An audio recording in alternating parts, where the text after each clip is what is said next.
Welcome to the next video in the mathematical logic sequence, this time doing exercise 1.4.1 from the end of that section. To set up the problem, let y be some non-empty set of formulae and let x be any set such that its union with all the negations in y is inconsistent. We want to then prove that there is some finite collection of formulae in y such that x proves their disjunction. The solution, we know that we're saying that this set is inconsistent, therefore it must prove falsum.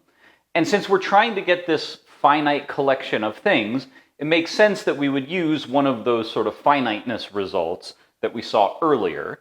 So using that, we know that there is a finite subset which proves falsum. We'll call it Z naught. In order to try to say what the finite collection of formulae from y is going to be, let's take this Z naught and carve it into two halves, so to speak, where part of it is inside of x and the rest is outside of x, basically.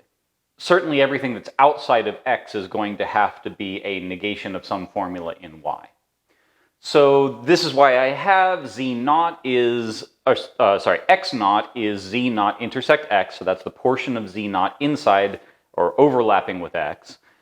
And y naught prime I'm taking to be all those negations of formulae in y, which are not already elements of x. And of course I'm now going to claim that the finite family of formulae in y that the exercise requests is precisely this right here, or at least this is some such set of formulae. So the mission at this point is to show that x naught proves their disjunction so that then by the monotonicity rule, x also proves their disjunction. Now, we know that, simply by construction of z naught proves falsum. If we use the arrow introduction rule enough times, right, n plus 1 times, then we move all, right, so we move negation alpha over to an arrow sentence, and then we move negation alpha n minus 1 over, so on, eventually get to alpha 0, or negation alpha 0. Now let's go ahead and state what may at this point be obvious, that the arrow sentences we said all along were really just syntactic sugar for negating the antecedent and switching to a disjunction. So this is actually what we've obtained, technically, if we're sort of sticking to that idea, and we should. So we now have that.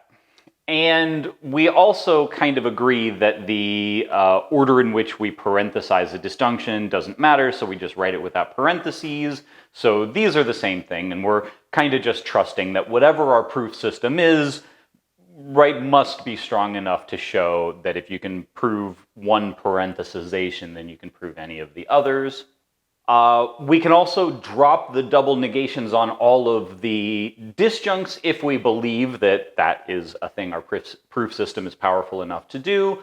I'm not going to prove this, I'm just going to accept that certainly this must be doable, and I doubt that the proof is all that hard.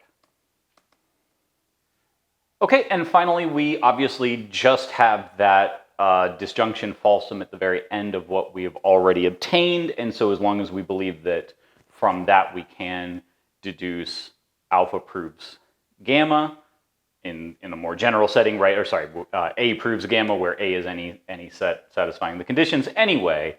So, right, I'm not going to prove any of these things. I think the proofs are almost certainly very easy, so I take it that that's enough of an explanation to understand how this proof works and for anyone to be able to fill in the details that I've skipped.